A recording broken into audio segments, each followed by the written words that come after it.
Hello ಮಕ್ಕಳೇ, ಹೇಗಿದ್ದೀರಾ? Welcome to my channel Bhavya physics. ಮಕ್ಕಳೇ, ಇನ್ನೇನು ನಿಮ್ದು ಎಕ್ಸಾಮ್ ಮುಗಿತಾ ಬಂತು.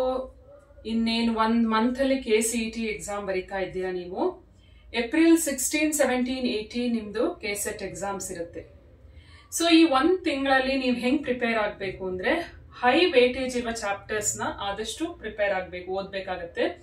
ಸೊ ನಾನು ಇವಾಗಲೇ ಹೇಳಿದೀನಿ ಯಾವ್ದು ಚಾಪ್ಟರ್ಗೆ ಹೈ ವೇಟೇಜ್ ಇದೆ ಅಂದ್ರೆ ಸೆಕೆಂಡ್ PU ಅಲ್ಲಿರುವ ಕೆಲವೊಂದು ಚಾಪ್ಟರ್ಸ್ ಅಲ್ಲಿ ವೇಟೇಜ್ ಜಾಸ್ತಿ ಇರುತ್ತೆ. ಅಲ್ಲಿ ನೀವು 4 to 5 ಕ್ವೆಶ್ಚನ್ಸ್ ಎಕ್ಸ್ಪೆಕ್ಟ್ ಮಾಡಬಹುದು ಒಂದೊಂದು ಚಾಪ್ಟರ್ ಇಂದ. ಸೊ ಈ ಚಾಪ್ಟರ್ ನ ಆದಷ್ಟು ಓದ್ಕೊಳ್ಳಿ, ಶಾರ್ಟ್ ನೋಟ್ ಮಾಡ್ಕೊಳ್ಳಿ, ಫಾರ್ಮುಲಾಸ್ ಲಿಸ್ಟ್ ಔಟ್ ಮಾಡಿ ಅಂಡ್ ಕೆಲವೊಂದು ಇಂಪಾರ್ಟೆಂಟ್ ಕ್ವೆಶ್ಚನ್ಸ್ ನ ಸಾಲ್ವ್ ಮಾಡಿ, ಹಂಗೇನೆ PYQs ನ ಸಾಲ್ವ್ ಮಾಡಿ.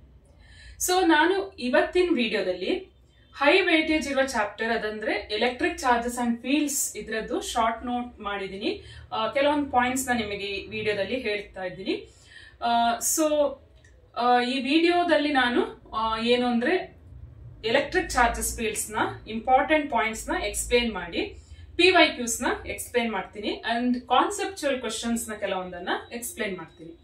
ಸೊ ಈ ವಿಡಿಯೋನ ಕೊನೆ ತನಕ ನೋಡಿ ಅಂಡ್ ಇಷ್ಟ ಆಯ್ತು ಅಂದ್ರೆ ಲೈಕ್ ಮಾಡಿ, ಹಾಗೆ ನಿಮ್ ಫ್ರೆಂಡ್ಸ್ ಜೊತೆ ಶೇರ್ ಮಾಡಿ.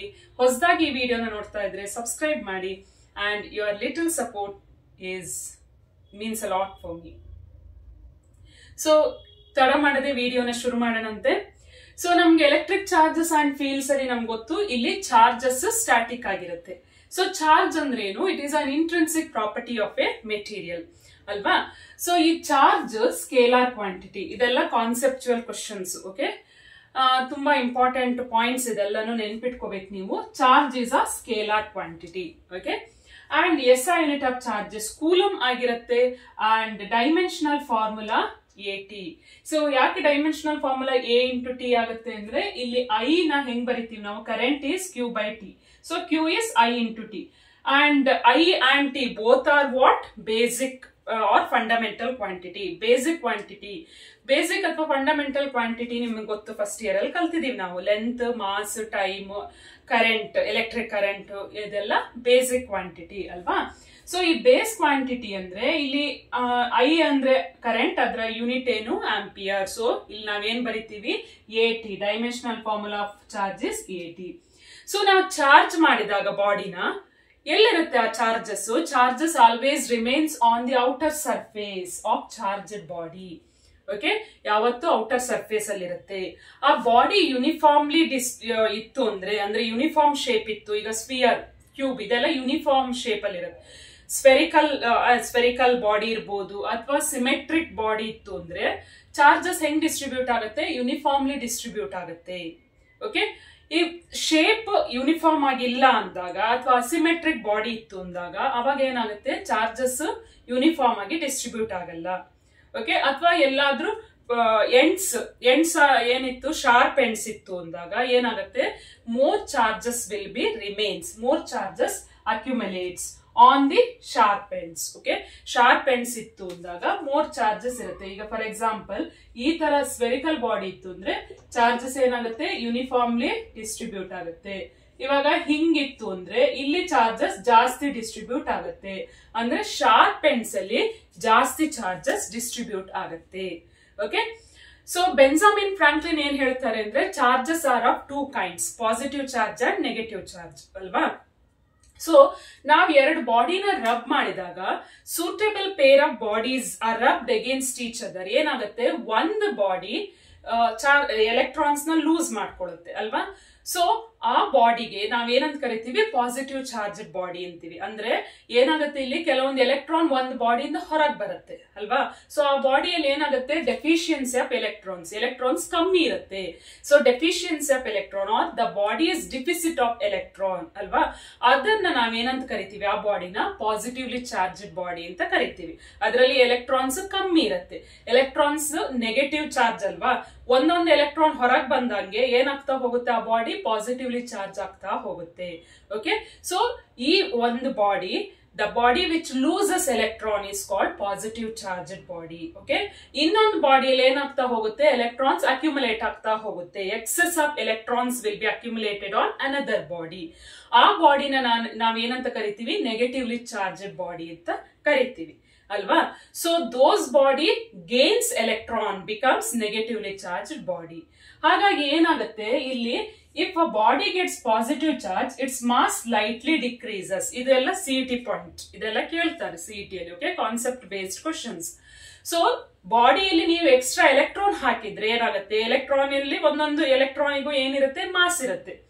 ಇವನ್ it is very less. Okay, ಅದ್ರ ಮಾಸ್ ತುಂಬಾ ಕಮ್ಮಿ ಇರುತ್ತೆ, ಆದ್ರೂ ಒಂದೊಂದೇ ಎಲೆಕ್ಟ್ರಾನ್ ನೀವು ಹಾಕ್ತಾ ಹೋದಂಗೆ ಅದ್ರ ಮಾಸ್ ಏನಾಗುತ್ತೆ, ಜಾಸ್ತಿ ಆಗುತ್ತೆ. ಸೊ ಈ body gets negative charge it's mass slightly increases.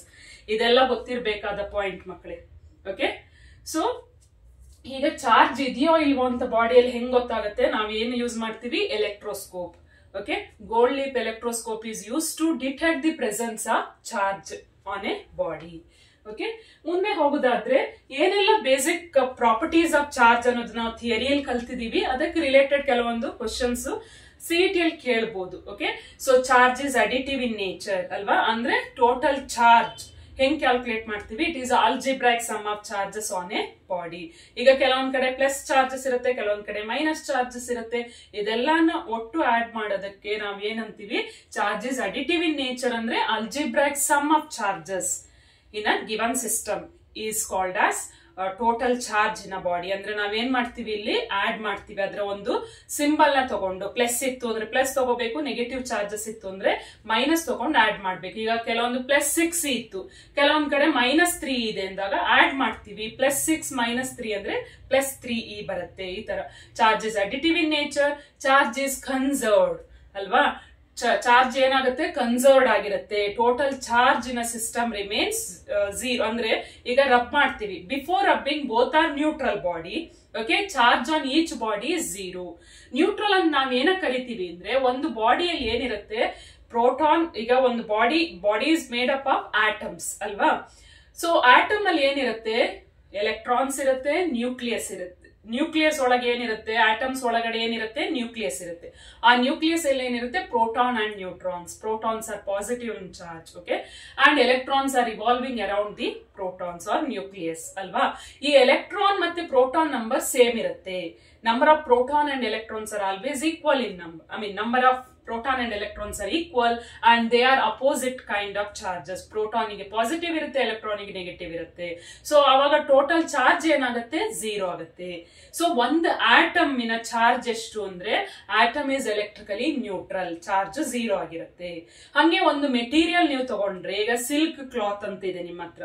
Okay, glass rod ಇರುತ್ತೆ. ಸಿಲ್ಕ್ ಕ್ಲಾತ್, ಗ್ಲಾಸ್ ರಾಡ್ ಎರಡು ಸಪರೇಟ್ ಮೆಟೀರಿಯಲ್ ತಗೊಂಡಿರ್ತೀರಾ.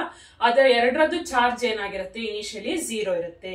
ಅದೇ ನೀವು ಸಿಲ್ಕ್ ಕ್ಲಾತ್ ಅನ್ನ ಗ್ಲಾಸ್ ರಾಡಿಗೆ ಹಿಂಗ್ ರಬ್ ಮಾಡಿದಾಗ ಏನಾಗುತ್ತೆ, during rubbing what happens, one body loses electron and another body gains electron. ಅಂದ್ರೆ ಏನಾಗುತ್ತೆ, ಒಂದು ಬಾಡಿಯಿಂದ ಎಲೆಕ್ಟ್ರಾನ್ ಹೊರಗೆ ಬರುತ್ತೆ, ಅದು ಇನ್ನೊಂದು ಬಾಡಿಯಲ್ಲಿ ಹೋಗಿ ಕುತ್ಕೊಳ್ಳುತ್ತೆ. ಸೊ those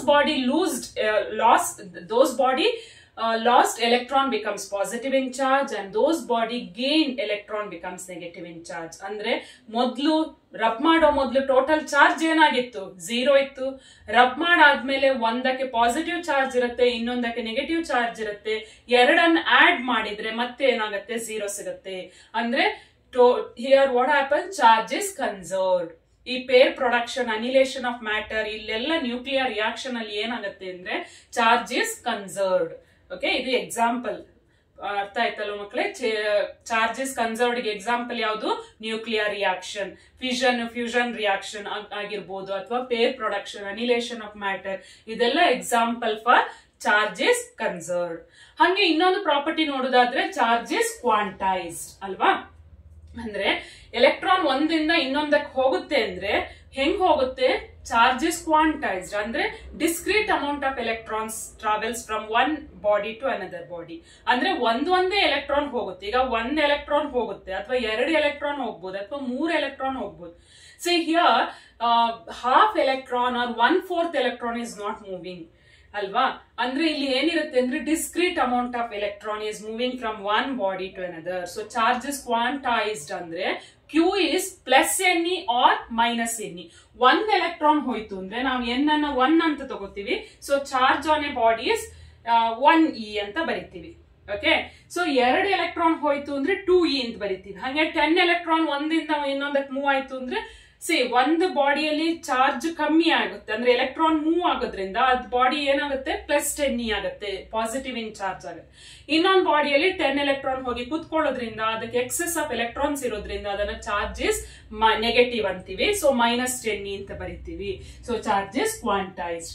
ಇಲ್ಲಿ ಇ ಅಂದ್ರೇನು 1.6 × 10⁻19 coulomb is a minimum value of charge. Okay, so it is a minimum possible value of charge, that is nothing but charge on an electron or proton. Both are having same value of charge. Okay, so ಇವಾಗ ಇಲ್ಲಿ ಇದರ ಮೇಲೆ ನಿಮಗೆ ಕೆಲವೊಂದು related CET questions ಕೇಳ್ತಾರೆ. ಏನು ಅಂದ್ರೆ, so 1 coulomb of charge ಆಗಬೇಕು ಅಂದ್ರೆ ಎಷ್ಟು ಎಲೆಕ್ಟ್ರಾನ್ ಮೂವ್ ಆಗಬೇಕು? Okay, how many electrons are required to have 1 coulomb of charge ಅಂತ ಕ್ವಶನ್ ಬಂದ್ರೆ ನೀವು ಹೆಂಗ್ ಕ್ಯಾಲ್ಕುಲೇಟ್ ಮಾಡ್ಬೇಕು? ಇಲ್ಲಿ ಈ ಫಾರ್ಮುಲಾ ಯೂಸ್ ಮಾಡ್ತೀರಾ. N = Q/E ಅಂತ ಹಾಕ್ತೀರಾ. Q ಎಷ್ಟಿಲ್ಲಿ 1 ಕೂಲಮ್ ಡಿವೈಡೆಡ್ ಬೈ 1.6 × 10⁻19 ಕೂಲಮ್ ಬರೀತೀರಾ. ಕೂಲಮ್ ಕ್ಯಾನ್ಸಲ್ ಆಗುತ್ತೆ. ಸೊ 1/1.6 ಎಷ್ಟಾಗುತ್ತೆ? 0.625 × 10⁻19 ಆಗುತ್ತೆ. ನ್ಯೂಮರೇಟರ್ಗೆ ಹೋದಾಗ ಇದು 19 ಆಗುತ್ತೆ. ಸೊ 0.625 ಅನ್ನೋದನ್ನ ನಾವೇನ್ ಮಾಡ್ತೀವಿ, ಡೆಸಿಮಲ್ ಪಾಯಿಂಟ್ ನ ಶಿಫ್ಟ್ ಮಾಡಿ ಇಲ್ಲಿ 6.25 ಬರೀತೀರಾ. 6.25 × 10⁻18 ಎಲೆಕ್ಟ್ರಾನ್ಸ್. Okay, 6.25 10⁻18 electrons. ಈ ನಂಬರ್ ನ ನೆನ್ಪಿಟ್ಕೊಳ್ಳಿ ಮಕ್ಕಳೇ. ಇವಾಗ 1 ಕೂಲಮ್ ಬದಲು ಅವ್ರು 1 ಮೈಕ್ರೋ ಕೂಲಮ್ ಅಂತ ಕೇಳಿದಾಗ, 1 ಮೈಕ್ರೋ ಕೂಲಮ್ ಅಂತ ಕೇಳಿದ್ರೆ ನೀವೇನ್ ಮಾಡ್ಬೇಕಾಗತ್ತೆ? ಇಲ್ಲಿ ಮೈಕ್ರೋ ಅಂದ್ರೆ 10⁻6. 18 - 6 ಮಾಡಿ. 18 - 6 ಮಾಡಿದ್ರೆ ಎಷ್ಟಾಗುತ್ತೆ? 10⁻12 electrons. How many electrons are required to get a charge of 1 nanocoulomb ಅಂತ ಕೇಳಬಹುದು. ಅವಾಗ ನ್ಯಾನೋ ಅಂದ್ರೆ 10⁻9. ಸೊ ಇಲ್ಲಿ 18 ಇದು ಸ್ಟ್ಯಾಂಡರ್ಡ್ ನಂಬರ್ ನೆನ್ಪಿಟ್ಕೊಳ್ಳಿ ನೀವು. ಸೊ 18 - 9 ಮಾಡಿ, ಅವಾಗ 6.25 10⁻9 ಎಲೆಕ್ಟ್ರಾನ್ಸ್ ಇರುತ್ತೆ. ಈ ತರ ಮಾಡೋದು. ಸೊ ಇದು ಒಂದು ಇಂಪಾರ್ಟೆಂಟ್ ಕ್ವಶನ್. ಓಕೆ, ಅಂಡ್ ಹಂಗೆ ನಾನು ಅವಾಗ್ಲೇ ಹೇಳಿದಂಗೆ ಇಲ್ಲಿ ನಿಮ್ಗೀಗ ಎಲೆಕ್ಟ್ರಾನ್ ಅನ್ನ ಆಡ್ ಮಾಡಿದ್ರೆ ಒಂದು ಬಾಡಿಗೆ ಏನಾಗುತ್ತೆ? ಅದರ ಮಾಸ್ ಸ್ಲೈಟ್ಲಿ ಇನ್ಕ್ರೀಸ್ ಆಗುತ್ತೆ. ಅಥವಾ ಎಲೆಕ್ಟ್ರಾನ್ ಹೊರಗ್ ಬಂತು ಅಂದ್ರೆ ಅದರ ಮಾಸ್ ಸ್ಲೈಟ್ಲಿ ಡಿಕ್ರೀಸ್ ಆಗುತ್ತೆ. ಸೊ ಈ ತರ questions important. Okay, and next move ಆಗೋದಾದ್ರೆ ಕೂಲಮ್ಸ್ ಲಾ. ಸೊ ಎರಡು ಚಾರ್ಜ್ಡ್ ಆಬ್ಜೆಕ್ಟ್ ಇರುತ್ತೆ ಅಥವಾ ಪಾಯಿಂಟ್ ಚಾರ್ಜ್ ಇದೆ ಅನ್ಕೊಳ್ಳಿ. Q1 Q2 separated by distance r in free space. Okay, ಈ ಎರಡು ಚಾರ್ಜಸ್ ನ ನೀವು ಎಲ್ಲ ಇಟ್ಟಿರ್ತೀರಾ? ಫ್ರೀ ಸ್ಪೇಸ್ ಅಲ್ಲಿ ಅಥವಾ ವ್ಯಾಕ್ಯೂಮ್ ಅಲ್ಲಿ ಇಟ್ಟಿರ್ತೀರಾ ಅಥವಾ ಏರ್ ಅಂತಲೇ ತಗೊಳ್ಳಿ. ಅವಾಗ so what happens here? there is a electrostatic force of attraction or repulsion. Repulsion ಯಾವಾಗ ಇರುತ್ತೆ, ಯಾವಾಗ ಅಟ್ರಾಕ್ಷನ್ ಇರುತ್ತೆ ಅನ್ನೋದು ನಮಗೆ ಗೊತ್ತು. Like charges always repel each other. ಅಂದ್ರೆ ಅಲ್ಲಿ ರಿಪಲ್ಷನ್ ಇರುತ್ತೆ, ಫೋರ್ಸ್ ಆಫ್ ರಿಪಲ್ಷನ್ ಇರುತ್ತೆ. ಲೈಕ್ ಚಾರ್ಜಸ್ ಅಂದ್ರೆ ಏನು? ಎರಡು ಚಾರ್ಜಸ್ ಪಾಸಿಟಿವ್ ಇರುತ್ತೆ. ಅಥವಾ ಎರಡು ಚಾರ್ಜಸ್ ನೆಗೆಟಿವ್ ಇತ್ತು ಅಂದ್ರೆ ಅದನ್ನ ಏನಂತ ಕರಿತೀವಿ ನಾವು? Like charges. ಲೈಕ್ ಚಾರ್ಜಸ್ ಇಟ್ಟಾಗ ಅದರ ಮಿಡ್ಲಲ್ಲಿ ಏನಿರುತ್ತೆ? ಫೋರ್ಸ್ ಆಫ್ ರಿಪಲ್ಷನ್ ಇರುತ್ತೆ. ಅಥವಾ ಒಂದು ಪಾಸಿಟಿವ್ ಇನ್ನೊಂದು ನೆಗೆಟಿವ್ ಇತ್ತು ಅಂದ್ರೆ ಆವಾಗ ಏನಿರುತ್ತೆ? ಅದರ ಮಿಡ್ಲಲ್ಲಿ ಫೋರ್ಸ್ ಆಫ್ ಅಟ್ರಾಕ್ಷನ್ ಇರುತ್ತೆ. ಸೊ ಕೂಲಮ್ ಲಾ ಏನ್ ಹೇಳುತ್ತೆ ಅಂದ್ರೆ force of attraction or repulsion. Okay, either force of attraction or repulsion, which is directly proportional to product of magnitude of charges inversely proportional to square of the distance. So ಹೆಂಗ್ ಬರೀತೀವಿ ಮಕ್ಕಳು ಇದನ್ನ ನಾವು? FA ಅಂತ ತಗೋತೀನಿ. ಇಲ್ಲಿ A ಅಂದ್ರೆ air ಇರ್ಬೋದು ಅಥವಾ ಫ್ರೀ ಸ್ಪೇಸ್. 1/4πε0 Q1 Q2/r². ಈ ರಿಲೇಷನ್ ನಿಮಗೆ ಗೊತ್ತು. ಸೊ ಇಲ್ಲಿ ε0 ಅಂದ್ರೆ ಏನು? Absolute permittivity. ಈ ನಂಬರ್ ಅಷ್ಟೇ ನೆನ್ಪಿಟ್ಕೋಬೇಕು. 8.852 × 10⁻12. 8.852 × 10⁻12. 5.2 ಬರಿಬಹುದು ಅಥವಾ 5.6 ಅಂತ 7 ಅಂತಲೂ ಬರ್ಕೋಬಹುದು. ಓಕೆ, ಇವಾಗ ಇದ್ರ ಯೂನಿಟ್ ಏನು ಅಂತಲೂ ಕೇಳ್ಬೋದು. ಓಕೆ, 8.857 ಏನಾದ್ರು ಬರ್ಕೊಳ್ಳಿ. ಇಲ್ಲಿ 8.85 10⁻12. ಇದರ ಯೂನಿಟ್ ಏನು? ಇದನ್ನ ನಾನು ಇಲ್ಲಿ ಬರ್ಕೋತೀನಿ, ಇದನ್ನ ಇಲ್ಲಿ ಬರ್ಕೋತೀನಿ. ಅವಾಗ ಏನ್ ಯೂನಿಟ್ ಆಗುತ್ತೆ? ಇಲ್ಲಿ ಕೂಲಮ್ ಸ್ಕ್ವೇರ್. ಅಂಡ್ ಇದು ಕೆಳಗ್ ಬರುತ್ತೆ. ಸೊ ಇದು ಡಿನಾಮಿನೇಟರ್ ಇರುತ್ತೆ. ಫೋರ್ಸ್ ಕೆಳಗ್ ಬರುತ್ತೆ. ε0 ಈ ಸೈಡ್ ಬರುತ್ತೆ. ಕ್ರಾಸ್ ಮಲ್ಟಿಪ್ಲೈ ಮಾಡಿದೀನಿ. ಸೊ ಇಲ್ಲಿ ಏನಾಗುತ್ತೆ? Newton metre square. So force unit newton and ಇಲ್ಲಿ r² ಇದೆ, ಅದರ unit metre square. Okay, coulomb square per newton metre square ಅಲ್ವಾ? ಇದೇನಿದು? Unit of what? ε0. So there is one more unit for this. It is also written as farad per meter. ಇದು ಅಷ್ಟೇ CET question ಇದು. Okay, farad per metre. ε0 ನ ನಾವು ಇನ್ನೊಂದು ರೀತಿಯಲ್ಲಿ ಹೆಂಗ್ ಬರೀತೀವಿ? Farad per metre. ಇವಾಗ ನಾನು ಇದನ್ನ ಈ ಚಾರ್ಜಸ್ ನ ಮೀಡಿಯಂ ಅಲ್ಲಿ ಇಟ್ಟಿದ್ದೀನಿ. ಅದರ್ ದನ್ ಏರ್ ಮೀಡಿಯಂ ಅಲ್ಲಿ ಇಟ್ಟಾಗ ಏನಾಗುತ್ತೆ, F M is equal to 1/4πε0 into epsilon R Q1 Q2 by R square ಆಗುತ್ತಲ್ವ ಮಕ್ಳೇ. ಸೊ ಇಲ್ಲಿ ಎಪ್ಸಿಲಾನ್ ಆರ್ ಅಂದ್ರೆ ಏನು, relative permittivity or dielectric constant. Okay, relative permittivity ಅಥವಾ ನಾವ್ ಏನಂತ ಕರಿತೀವಿ, ಇದನ್ನ ಡೈಎಲೆಕ್ಟ್ರಿಕ್ ಕಾನ್ಸ್ಟೆಂಟ್ ಅಂತ ಕರಿತೀವಿ. ಸೊ ಇದನ್ನ ಹೆಂಗ್ ಬರಿಬಹುದು, ಇವಾಗ dielectric constant epsilon R can be written as epsilon by epsilon naught. Okay, ಈ ತರ ಬರಿತೀವಿ ಅಲ್ವಾ. ಸೊ ಇದನ್ನ ನಾವು epsilon naught into epsilon R ಒಟ್ಟಿಗೆ ಹೆಂಗ್ ಬರಿತೀವಿ, ಎಪ್ಸಿಲಾನ್ ಅಂತ ಬರಿತೀವಿ ಅಲ್ವಾ. ಸೊ ಅದೇ ತರ ಈ epsilon R R dielectric constant K which can be return as there is two formula. ಒಂದು ಎಪ್ಸಿಲಾನ್ ಬೈ ಎಪ್ಸಿಲಾನ್ ನಾಟ್ ಅಂತ ಬರೀತೀವಿ, ಅಥವಾ ಇನ್ನೊಂದು ರೀತಿಯಲ್ಲಿ ಫೋರ್ಸ್ ಟರ್ಮ್ ಅಲ್ಲಿ ನಾವು ಹೆಂಗ್ ಬರಿಬಹುದು ಇದನ್ನ. ಸೊ ಇಲ್ಲಿ ನೋಡಿ, ಇಲ್ಲಿ ಹೆಂಗ್ ನೆನ್ಪಿಟ್ಕೋತೀರಾ ಈಸಿಲಿ ಅಂದ್ರೆ, F A and epsilon naught are inversely proportional ಅಲ್ವಾ. F A and epsilon naught are inversely proportional. So ನೀವು ಇದನ್ನ ಇಲ್ಲಿ ಎಫ್ ಎ ಅಂತ ಬರ್ಕೊಳ್ಳಿ. ಅಂಡ್ ಎಪ್ಸಿಲಾನ್, ಇಲ್ಲಿ ಮೀಡಿಯಂ ಹಾಕಿದಾಗ, ಮೀಡಿಯಂ ಈಗ ಈ ಚಾರ್ಜಸ್ ಅನ್ನ ನೀವು ಮೀಡಿಯಂ ಅಲ್ಲಿ ಇಟ್ಟಾಗ ಅದರ್ ದನ್ ಏರ್ ಮೀಡಿಯಂ, ಅವಾಗ F M and this term ನೋಡಿ, ಇದಿಷ್ಟು ಏನಿದು product of epsilon naught into epsilon R is nothing but epsilon. So they R inversely proportional. ಅಂದ್ರೆ ಇಲ್ಲಿ ಇನ್ವರ್ಸ್ಲಿ ಪ್ರಪೋರ್ಷನಲ್ ಅಂದ್ರೆ ನೀವೆಲ್ಲಿ ಬರ್ಕೋಬೇಕು, ಇಲ್ಲಿ ನಾನು ಫಾರ್ ಏರ್ ತಗೋತೀನಿ. ಫಾರ್ ಎಕ್ಸಾಂಪಲ್ ಈಗ ನನ್ನ ಮೀಡಿಯಂ ಏರ್ ಆಗಿದೆ ಅನ್ಕೊಳ್ಳಿ, ಏರ್ ಮೀಡಿಯಂ ಅಲ್ಲಿ ಇಟ್ಟಿದ್ದೀನಿ ಅನ್ಕೊಳ್ಳಿ. ಅವಾಗ ಏನಾಗುತ್ತೆ, ಏರ್ ಮೀಡಿಯಂ ಅಂದಾಗ ಎಪ್ಸಿಲಾನ್ ಎಷ್ಟು, ಎಪ್ಸಿಲಾನ್ ನಾಟ್ ಅಂತ ಬರಿತೀವಿ. ಸೊ ಎಪ್ಸಿಲಾನ್ ನಾಟ್ ಅಂದಾಗ ಕೆ ಎಷ್ಟಾಗುತ್ತೆ, K becomes 1. Is it clear for you? ಈಗ ಮೀಡಿಯಂ ನಾನು ಏನ್ ತಗೊಂಡಿದ್ದೀನಿ, medium itself is air ಅನ್ಕೊಳ್ಳಿ. ಏರ್ ಮೀಡಿಯಂ ಅಲ್ಲಿ ಇಟ್ಟಾಗ ಅವಾಗ ಏನಾಗುತ್ತೆ, epsilon is nothing but epsilon naught ಆಗುತ್ತಲ್ವಾ, absolute permittivity of medium, that is air medium. So ಇದು ಕ್ಯಾನ್ಸಲ್ ಆಗಿ ಕೆ 1 ಬರುತ್ತೆ. K is 1 for air medium and K is greater than 1 for any medium other than air medium. For any medium it is greater than 1 for any medium. Okay, and K is infinity for metal. K is infinity for metals. This is very important point.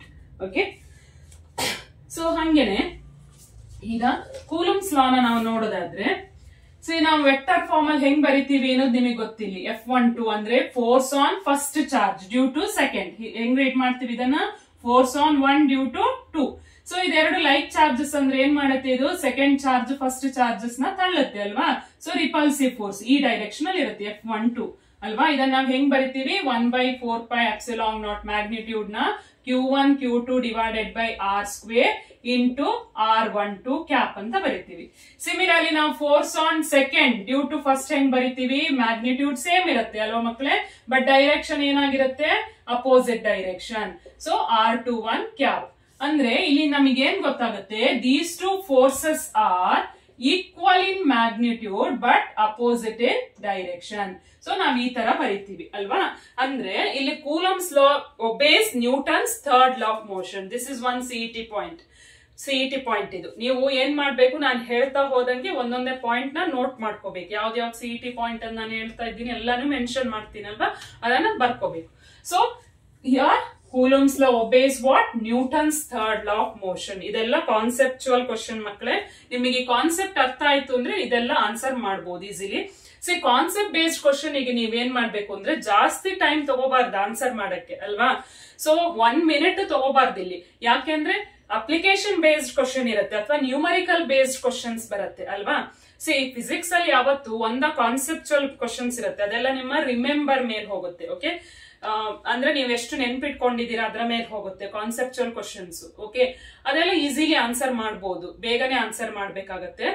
And next ಬರೋದ್ ನಿಮಗೆ arts. ಕೆಲವೊಂದು arts ಅಂದ್ರೆ ಇಲ್ಲಿ higher order thinking skills use ಮಾಡ್ಬೇಕಾಗತ್ತೆ, ಅಥವಾ application based ಅಂದ್ರೆ numerical based problem solve ಮಾಡ್ಕೊಂಡು answer ಮಾಡ್ಬೇಕಾಗತ್ತೆ.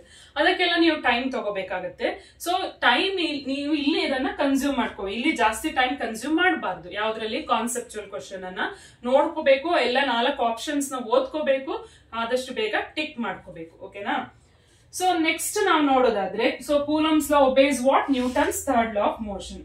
And Coulomb's law is a central force. Next point ಏನು, Coulomb's law is a central force ಅಲ್ವಾ. Coulomb's law is a central force and what is the direction?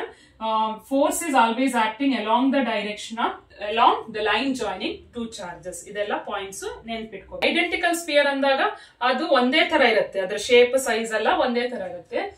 So identical spheres ನ charges ಕೊಟ್ಟಿರ್ತಾರೆ Q1 Q2 and separated by some distance d. Okay, so ನಿಮಗೆ ಗೊತ್ತು ಹೆಂಗ್ calculate ಮಾಡ್ತೀವಿ. Force between them is 1/4πε0 ಅಂತೀವಿ. Q1 Q2 divided by d square. ಇವಾಗ when they comes in contact and separated by same distance, okay, once they comes in contact, what happens? ಎರಡು ಒಟ್ಟಿಗೆ ಬಂದಾಗ, contact ಗೆ ಬಂದಾಗ ಏನಾಗುತ್ತೆ ಇದೆರಡು? So they shares total charges among itself. Okay, so they, what happens, they shares equal charges among itself ಅಂದಾಗ ಇಲ್ಲಿ ಏನಾಗುತ್ತೆ, ಇಲ್ಲಿ ಎರಡು ಒಟ್ಟಿಗೆ ಕಾಂಟ್ಯಾಕ್ಟ್ ಗೆ ಬಂದಾಗ ಟೋಟಲ್ ಚಾರ್ಜಸ್ ಈಕ್ವಲಿ ಶೇರ್ ಆಗ್ತಾ ಹೋಗುತ್ತೆ. ಓಕೆ, ಇಲ್ಲೆಲ್ಲ ಚಾರ್ಜಸ್ ಈಕ್ವಲಿ ಶೇರ್ ಆಗುತ್ತೆ. ಟೋಟಲ್ ಚಾರ್ಜ್ ಎಷ್ಟು? What is a net charge? It is Q1 plus Q2. Q1 plus Q2 ಅಂದಂಗ ಇದ್ರಲ್ಲಿರುವ ಚಾರ್ಜ್ ಏನು? Q1 ಡ್ಯಾಶ್ ಅನ್ಕೊಳ್ಳೋಣ. ಇದ್ರಲ್ಲಿರುವ ಚಾರ್ಜ್ Q2 ಡ್ಯಾಶ್ ಅನ್ಕೊಳ್ಳೋಣ. ಈಗ ಇದನ್ನ ಏನ್ ಮಾಡ್ತೀನಿ ನಾನು, ಇಲ್ಲೊಂದು ಇಡ್ತೀನಿ. ಇದು Q1 ಡ್ಯಾಶ್, ಇದು Q2 dash, separated by same distance. Okay, ಎರಡನ್ನ ಒಂದೇ ಡಿಸ್ಟೆನ್ಸ್ ಅಲ್ಲಿ ಇಡ್ತೀನಿ, ವಾಪಸ್ ಅದೇ ಪೊಸಿಷನ್ ಅಲ್ಲಿ ಇಡ್ತೀನಿ. ಅವಾಗ ಈಗ ಇದ್ರಲ್ಲಿರುವ Q1 ಡ್ಯಾಶ್ Q2 ಡ್ಯಾಶ್ ಏನಾಗುತ್ತೆ? ಎರಡು ಸೇಮ್ ಇರುತ್ತೆ. ಓಕೆ, ಸೊ ಹತ್ರ ಈ ಕಾಂಟ್ಯಾಕ್ಟ್ ಬಂದಾಗ ಏನಾಗುತ್ತೆ, ಎರಡು ಟೋಟಲ್ ಚಾರ್ಜಸ್ ನ ಶೇರ್ ಮಾಡ್ಕೊಳ್ಳುತ್ತೆ.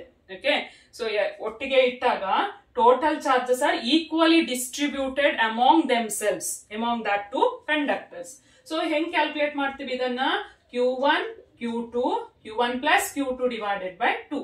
ಸೊ ಹಾಗಾದ್ರೆ ಫೋರ್ಸ್ ಏನಾಗುತ್ತೆ? F ಡ್ಯಾಶ್ ಅಂತ ತಗೊಳ್ಳೋಣ ಇಲ್ಲಿ. ಸೊ ಫೋರ್ಸ್ ಅನ್ನ ನಾವು ಹೆಂಗ್ ಬರಿತೀವಿ? 1/4πε0 Q1.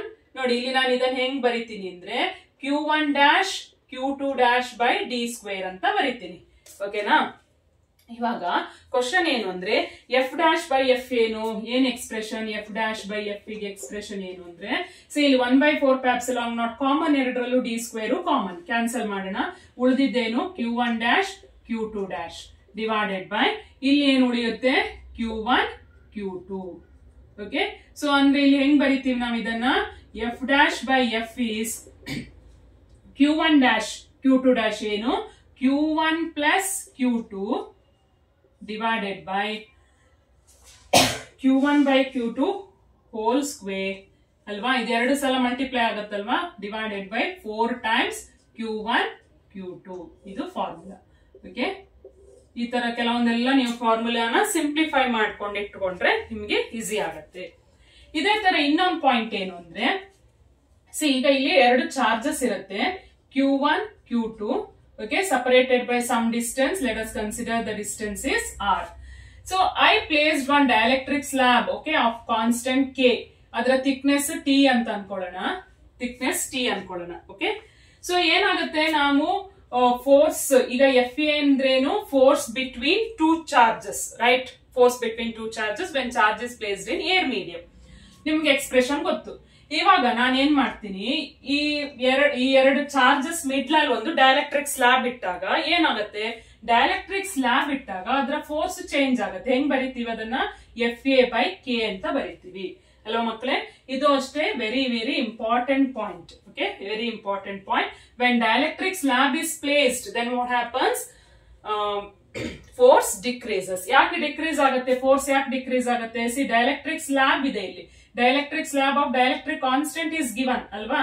ಡೈಎಲೆಕ್ಟ್ರಿಕ್ ಕಾನ್ಸ್ಟೆಂಟ್ ಕೊಟ್ಟಿರ್ತಾರೆ. ಅವಾಗ ಏನಾಗುತ್ತೆ? ಟೋಟಲ್ ಫೋರ್ಸ್ ಏನಾಗುತ್ತೆ? FA/K ಆಗುತ್ತೆ. ಯಾಕೆ ಹಿಂಗಾಗುತ್ತೆ ಅಂದ್ರೆ, ಸಿ, FM ಹೆಂಗ್ ಬರಿತೀವಿ ನಾವು? 1/4πε Q1 Q2 divided by R square ಅಂತ ಬರಿತೀವಿ ಅಲ್ವಾ? ಇಲ್ಲಿ ε0 ಇಂಟು ε0 ಹಿಂಗೂ ಬರಿಬಹುದು ನೀವು. ಓಕೆ, ಬರೀ ಎಪ್ಸಿಲಾನ್ ಬರೀದಕ್ಕೆ ε0 ಇಂಟು ε0 ಬರಿತೀನಿ. ಇಲ್ಲಿ 1/4πε ಇದಿಷ್ಟು, this is nothing but FA divided by ε0. ε0 can also be called as dielectric constant K. So ಇಲ್ಲಿ FA ಅಂದ್ರೆ ಏನು? Force between two charges in air medium. When you place a dielectric in between them, then what happens? The dielectric constant value is given, which is greater than 1. ನಾನು ಅವಾಗಲೇ mention ಮಾಡಿದ್ದೀನಿ. Dielectric value 2 ಇರಬಹುದು. 2 ಇದ್ದಾಗ ಏನಾಗುತ್ತೆ? ನಾನು ಇಲ್ಲಿ 2 ಅಂತ ಬರೀತೀನಿ ಅನ್ಕೊಳ್ಳಿ. ಅವಾಗ ಏನಾಗುತ್ತೆ? Value, force value decreases by half ಅಲ್ವಾ, FA ಡಿವೈಡೆಡ್ ಬೈ 2 ಆಗುತ್ತೆ. ಈಗ ಫಾರ್ ಎಕ್ಸಾಂಪಲ್ FA 5 ನ್ಯೂಟನ್ ಅಂತ ಕೊಟ್ಟಿದ್ರು ಅನ್ಕೊಳ್ಳಿ. FA is 5 Newton. FM ಎಷ್ಟಾಯ್ತು? 2.5 Newton, half of that. Okay, so ಈ ತರ ಡೈಎಲೆಕ್ಟ್ರಿಕ್ ಕಾನ್ಸ್ಟೆಂಟ್ ಇಂಟ್ರೊಡ್ಯೂಸ್ ಮಾಡಿದ್ರೆ ಏನಾಗುತ್ತೆ? Force value decrease. ಇದು ಕಾನ್ಸೆಪ್ಟ್ ಬೇಸ್ಡ್ ಕ್ವಶನ್. ಹಂಗೇನೆ ಇನ್ನೊಂದು ಪಾಯಿಂಟ್ ಏನು ಅಂದ್ರೆ, ಈಗ ಡೈಎಲೆಕ್ಟ್ರಿಕ್ ಕಾನ್ಸ್ಟೆಂಟ್ ನಾನು ಇಲ್ಲಿ ಇಟ್ಟಿದ್ದೀನಿ, ಅದರ ಥಿಕ್ನೆಸ್ ಕೊಟ್ಟಿದ್ದಾರೆ ಅಂದ್ರೆ ಡಿಸ್ಟೆನ್ಸ್ ಡಿಕ್ರೀಸ್ ಆಗುತ್ತೆ. ಈಗ distance between two charges decreases to r dash. ಅದನ್ನ ನಾನು ಹೆಂಗ್ ಬರೀತೀನಿ? Distance changes to r dash which is r minus t plus t into root k. ಈ ತರ ಬರೀತೀನಿ. ನೆಕ್ಸ್ಟ್ ನೋಡೋದಾದ್ರೆ ಎಲೆಕ್ಟ್ರಿಕ್ ಫೀಲ್ಡ್. ಈಗ ಇಲ್ಲಿ ಚಾರ್ಜ್ ಇತ್ತು ಅಂದ್ರೆ ಅದು ಚಾರ್ಜಿನ ಸುತ್ತಲೂ ಏನಿರುತ್ತೆ? The space surrounding the electric charges which is at rest, right? So static charges ನ ಸುತ್ತಲೂ ಏನಿರುತ್ತೆ? ಎಲೆಕ್ಟ್ರಿಕ್ ಫೀಲ್ಡ್ ಇರುತ್ತೆ. ಇಲ್ಲೆಲ್ಲ ಏನಿರುತ್ತೆ? Electric field. The medium surrounded by this charge is called as electric field. Electric field ನ find out ಮಾಡಕ್ ನಾವ್ ಏನ್ ಯೂಸ್ ಮಾಡ್ತೀವಿ? ಒಂದು ಟೆಸ್ಟ್ ಚಾರ್ಜಸ್ ತಗೋತೀವಿ. Test charge is always positive. Okay, test charge ಇಟ್ಕೊಂಡು ಚಾರ್ಜ್ ಇದೆಯೋ ಇಲ್ವಾ ಅಂತ ಡಿಟೆಕ್ಟ್ ಮಾಡ್ತೀವಿ. To detect the presence of electric field we are taking the help of what? Test charge which is always positive.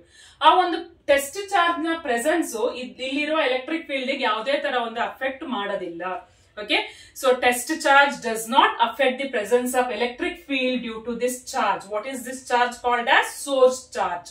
Source charge anta ನಾವು ಏನಕ್ಕೆ ಕರಿತೀವಿ? That charge which produces electric field, that is responsible for electric field surrounding this. Okay, so ಇಲ್ಲಿರುವ electric field ಗೆ ಇದು reason ಅಲ್ವಾ. So ಅದಕ್ಕೆ ಇದನ್ನ ಏನಂತ ಕರಿತೀವಿ ನಾವು? ಸೋರ್ಸ್ ಚಾರ್ಜ್ ಅಂತೀವಿ. ಇದನ್ನ ಟೆಸ್ಟ್ ಚಾರ್ಜ್ ಅಂತೀವಿ. ಸೊ ಹಂಗಿದ್ರೆ ಎಲೆಕ್ಟ್ರಿಕ್ ಫೀಲ್ಡ್ ಹೆಂಗ್ ಕ್ಯಾಲ್ಕುಲೇಟ್ ಮಾಡೋದು? What is expression for electric field? It is a force experienced by unit positive test charge placed at a given point inside the electric field. So that is F by Q. ಇದನ್ನ substitute ಮಾಡಿದಾಗ electric field ಗೆ ಏನ್ expression ಸಿಗುತ್ತೆ? 1/4πε0 source divided by square of the distance. ಇವಾಗ ಈ ಎರಡರ distance r ಇತ್ತು ಅಂದ್ರೆ ಈ ತರ ಬರೀತೀವಿ, Q/r². ಓಕೆ, ಸಿಮಿಲರ್ಲಿ ಈಗ ಇದನ್ನ ನಾನು ಎಲೆಕ್ಟ್ರಿಕ್ ಚಾರ್ಜಸ್ ನ ಎಲ್ಲಿ ಪ್ಲೇಸ್ ಮಾಡಿದೀನಿ? ಏರ್ ಮೀಡಿಯಂ ಅಥವಾ ವ್ಯಾಕ್ಯೂಮ್ ಅಥವಾ ಫ್ರೀ ಸ್ಪೇಸ್ ಅಲ್ಲಿ ಇದೆ ಅನ್ಕೊಳ್ಳಿ. ಅವಾಗ ಇದು ಎಕ್ಸ್ಪ್ರೆಷನ್.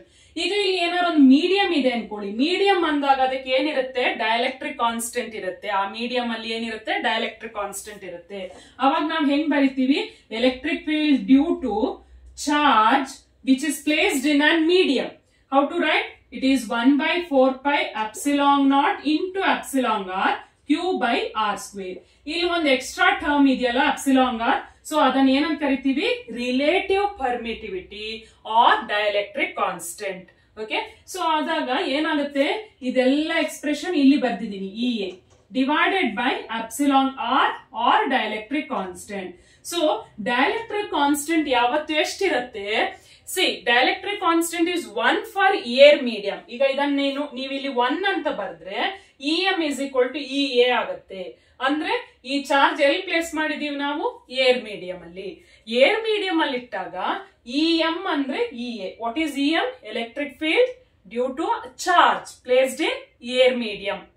ಏರ್ ಮೀಡಿಯಂ ಅಲ್ಲಿ ಇಟ್ಟರೆ ಎಷ್ಟಾಗುತ್ತೆ? EA ಬರುತ್ತೆ. K is 1. Or else if it is placed in any other medium, then K is greater than 1. ಅಂದ್ರೆ 2 ತಗೊಳ್ಳಿ. 2 ತಗೊಂಡ್ರೆ ಏನಾಗುತ್ತೆ?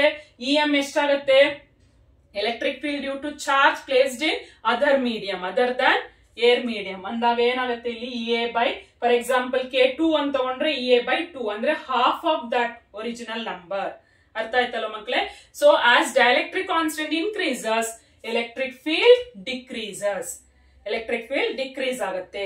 ಸಪೋಸ್ ಇದು ಮೆಟಲ್ ಆಯ್ತು ಅನ್ಕೊಳ್ಳಿ. ಇದನ್ನ ನಾನು ಮೆಟಲ್ ಮೀಡಿಯಂ ಅಲ್ಲಿ ಇಟ್ಟಿದ್ದೀನಿ ಅಂದ್ರೆ ಡೈಎಲೆಕ್ಟ್ರಿಕ್ ಕಾನ್ಸ್ಟೆಂಟ್ ಇನ್ಫಿನಿಟಿ ಇರುತ್ತೆ. Anything by infinity is 0. Okay, electric field ಎಷ್ಟಾಯ್ತು? 0. ಅರ್ಥ ಆಯ್ತಲ್ಲ ಮಕ್ಕಳೇ? ಈ ತರ ಇದೆಲ್ಲ ಕಾನ್ಸೆಪ್ಟ್ ಬೇಸ್ಡ್ ಕ್ವಶನ್ಸ್ ಆಗಿರುತ್ತೆ. ಓಕೆ, ಹಂಗೆ ಇವಾಗ ಎಲೆಕ್ಟ್ರಿಕ್ ಫೀಲ್ಡ್ ಈಗ ನೀವಿಲ್ಲಿ ಇದನ್ನ ಚಾರ್ಜ್ ಮಾಡಿದೀರಾ. ಓಕೆ, ಈ let us consider another point. Okay, I'll take one conductor. Okay, so this conductor, what is this? It is a metallic conductor which is charged either positively or negatively charged. Okay, so namige gottu charges are always resides on the surface of charged body alva. ಈಗ question ಏನ್ ಬರುತ್ತೆ, what is a charge at the centre ಅಂತ ಬರುತ್ತೆ. So ಎಷ್ಟಿರುತ್ತೆ charge, I mean not charge, electric field. Electric field ಎಷ್ಟಿರುತ್ತೆ ಮಕ್ಕಳೇ, 0. Electric field inside the conductor is 0. Okay, electric field remains only on the outer surface. ಇಲ್ಲೆಲ್ಲ electric field ಇರುತ್ತೆ. Okay, ಇಲ್ಲಿ inside the conductor electric field is 0. Next ನಾವು ನೋಡೋದಾದ್ರೆ, ಇವಾಗ ನಾನು ಹೇಳಿದೀನಿ E is equal to F/Q ಅಂತ ಹೇಳಿದೀನಿ, ಆಲ್ರೆಡಿ ಇಲ್ಲಿ ಮೆನ್ಷನ್ ಮಾಡಿದೀನಿ. ಹಂಗಾದ್ರೆ ಇದರ SI ಯೂನಿಟ್ ಏನು? This is very important student. SI unit of electric field is how much? ಇದರ SI ಯೂನಿಟ್ ಏನು? Newton per coulomb. This is very important point, Newton per coulomb. But ನಾವ್ ಇನ್ನೊಂದು ರೀತಿಯಲ್ಲಿ ಬರೆಯೋದಾದ್ರೆ E is equal to dV/dx ಅಂತ ಬರೀತೀವಿ. ಹಂಗಾದ್ರೆ ಇದರ unit ಏನು? Volt per meter. So there are two units per electric field, either Newton per coulomb or Volt per meter. See, this is very important. ಇದೆಲ್ಲ concept based question ಆಗಿರುತ್ತೆ. So SI unit of electric field ಅಂತ ಕೇಳಿ 4 option ಕೊಡ್ಬೋದು. ಒಂದ ಈ Newton per coulomb ಅಲ್ಲಿ ಇರ್ಬೋದು ಅಥವಾ ವೋಲ್ಟ್ ಅಲ್ಲಿ ಇರುತ್ತೆ. ಅವಾಗ ನೀವು ನೋಡ್ಕೊಂಡು ಅದನ್ನ ಬರ್ಕೋಬೇಕಾಗುತ್ತೆ. ಅಂಡ್ ಇನ್ನೊಂದೇನು ಅಂದ್ರೆ, what is the equivalent of Newton per coulomb ಅಂತ ಕೇಳ್ಬೋದು, ಈ ತರ. ಓಕೆ, ಅಂಡ್ ನಿಮ್ಗೆ ಡೈಮೆನ್ಷನಲ್ ಫಾರ್ಮುಲಾ ಬರೆಯಕ್ಕೂ ಗೊತ್ತಿರ್ಬೇಕಾಗತ್ತೆ. ಓಕೆನಾ? ಅಂಡ್ ನೆಕ್ಸ್ಟ್ ನೋಡೋದಾದ್ರೆ, ನಲ್ ಪಾಯಿಂಟ್ ಆರ್ ನ್ಯೂಟ್ರಲ್ ಪಾಯಿಂಟ್ ಅಂತ ಇದೆ. ನಲ್ ಪಾಯಿಂಟ್ ಆರ್ ನ್ಯೂಟ್ರಲ್ ಪಾಯಿಂಟ್ ಅಂತ. ಏನ್ ಈ ನಲ್ ಪಾಯಿಂಟ್ ಆರ್ ನ್ಯೂಟ್ರಲ್ ಪಾಯಿಂಟ್ ಅಂದ್ರೆ, ಈಗ ನಿಮ್ಮ ಹತ್ರ 2 ಚಾರ್ಜಸ್ ಇರುತ್ತೆ. ಓಕೆ, 2 ಚಾರ್ಜಸ್ ಇರುತ್ತೆ, Q1 Q2 ಅಂತ ಹೇಳಿ 2 ಚಾರ್ಜಸ್ ಇರುತ್ತೆ. ಸೊ ನಲ್ ಪಾಯಿಂಟ್ ಅಂಡ್ ನ್ಯೂಟ್ರಲ್ ಪಾಯಿಂಟ್ ಅಂದ್ರೆ, that is a point at which total electric field is 0. ಇದೆರಡು ಚಾರ್ಜಸ್ ಇಂದ ಟೋಟಲ್ ಎಲೆಕ್ಟ್ರಿಕ್ ಫೀಲ್ಡ್ 0 ಆಯ್ತು ಅಂದ್ರೆ, ಆ ಪಾಯಿಂಟ್ ಅನ್ನು ನಾವ್ ಏನಂತ ಕರಿತೀವಿ? ನಲ್ ಪಾಯಿಂಟ್ ಆರ್ ನ್ಯೂಟ್ರಲ್ ಪಾಯಿಂಟ್ ಅಂತೀವಿ. ಆ ಪಾಯಿಂಟ್ ನಾವ್ ಹೆಂಗ್ ಕ್ಯಾಲ್ಕುಲೇಟ್ ಮಾಡೋದು? ಈಗ ಈ 2 ಡಿಸ್ಟೆನ್ಸ್ R ಅಂತ ತಗೋತೀನಿ, ಈ ಡಿಸ್ಟೆನ್ಸ್ X ಅಂತ ಅನ್ಕೊಳ್ಳೋಣ. ಓಕೆ, ಅವಾಗ ನಾವ್ ಹೆಂಗ್ ಬರಿತೀವಿ? ಡಿಸ್ಟೆನ್ಸ್ ನ X ಕ್ಯಾಲ್ಕುಲೇಟ್ ಮಾಡ್ಬೇಕು. ಹೆಂಗ್ ಮಾಡ್ತೀವಿ ಅಂದ್ರೆ, ನಲ್ ಪಾಯಿಂಟ್ ಅಂದ್ರೆ E0 ಆಗತ್ತಲ್ವಾ, ಟೋಟಲ್ E0. ನಮಗೆ ಗೊತ್ತು ಹೆಂಗ್ ಕ್ಯಾಲ್ಕುಲೇಟ್ ಮಾಡ್ತೀವಿ? E1 is equal to E2 ಅಂತ ಬರ್ಕೋಬೇಕು.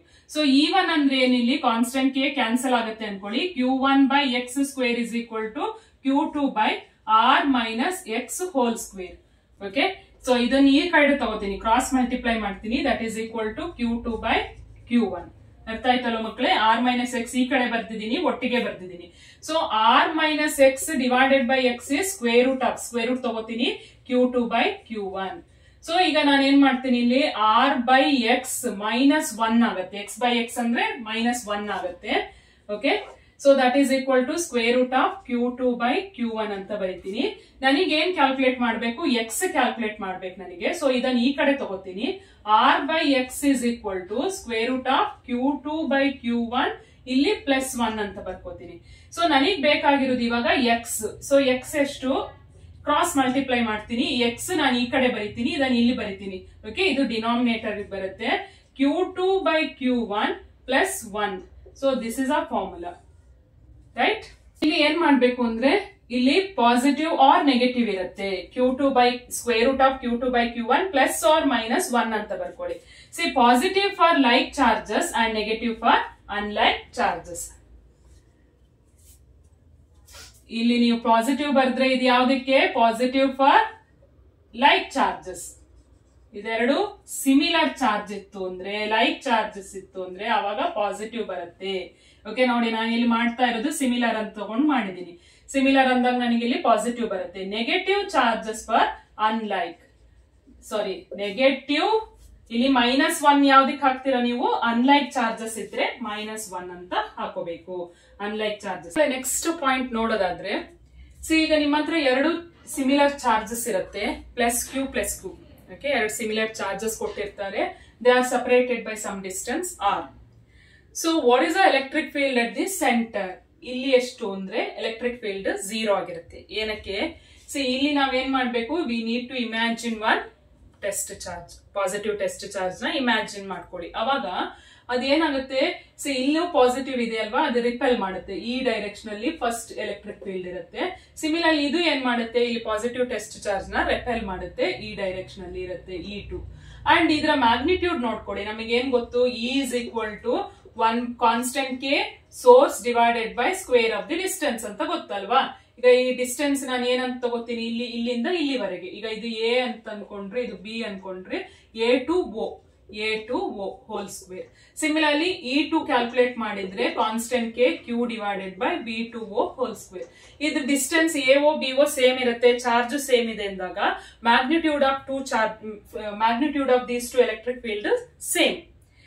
So they are in opposite direction ಅಂದಾಗ ಟೋಟಲ್ ಎಲೆಕ್ಟ್ರಿಕ್ ಫೀಲ್ಡ್ ಸೆಂಟರ್ ಅಲ್ಲಿ ಎಷ್ಟಾಗೋಯ್ತು, 0. So therefore total electric field at the mid point of two like charges is 0. ಅರ್ಥ ಆಯ್ತಲ್ಲ ಮಕ್ಳೇ? 2 ಲೈಕ್ ಚಾರ್ಜಸ್ ಇತ್ತು ಅಂದ್ರೆ ಎರಡೂ similar charges, ಅಂದ್ರೆ ಇಲ್ಲಿ ಎರಡೂ ಪಾಸಿಟಿವ್ ಇರುತ್ತೆ ಅಥವಾ ಎರಡೂ ನೆಗೆಟಿವ್ ಇದೆ, ಅಂಡ್ ಎರಡು ನೋಡಿ ಇಲ್ಲಿ similar charges. Okay, plus Q, ಎರಡು ಕ್ಯೂ ಇದೆ ಅಲ್ವಾ, ಅಥವಾ ಎರಡು 2Q ಇದೆ ಅನ್ಕೊಳ್ಳಿ. ಸೊ ಎರಡರದ್ದು ಮ್ಯಾಗ್ನಿಟ್ಯೂಡ್ ಸೇಮ್ ಇದ್ದಾಗ ಇಲ್ಲಿ ಮಿಡ್ ಪಾಯಿಂಟ್ ಅಲ್ಲಿ ಎಷ್ಟು ಎಲೆಕ್ಟ್ರಿಕ್ ಫೀಲ್ಡ್ ಇರುತ್ತೆ, 0 ಆಗಿರುತ್ತೆ. Electric field is 0. So that point is called as ನಲ್ ಪಾಯಿಂಟ್. ಓಕೆ, ಹಂಗೆ ನೀವು 3 ಚಾರ್ಜಸ್ ನ ತಗೊಂಡಿದ್ದೀರಾ. 3 charges are placed at the vertex of the equilateral triangle. Then what is the electric field at the centroid? Centroid andre enanta nimage gottu. It is a point of intersection of all the say the line passing through the, or idanne enanta karitivi, these lines which passes through the vertex to the opposite side, right?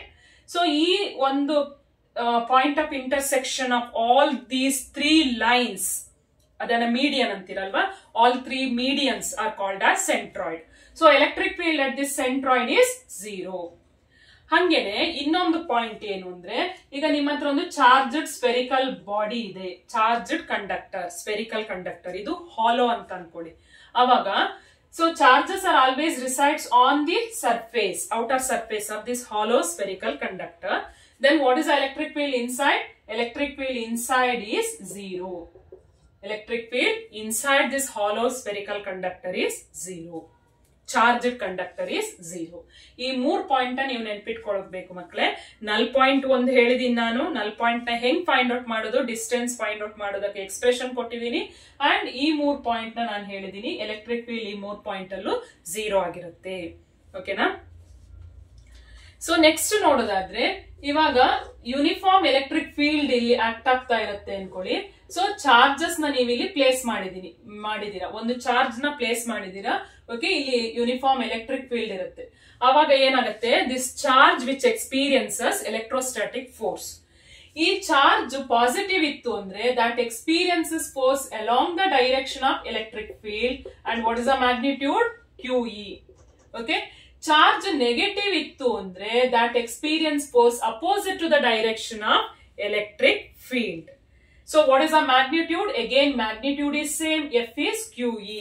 Force experienced by charge is QE, whereas the direction is different. What is the direction? See, if positive charge, if it is positive, then both are along same direction.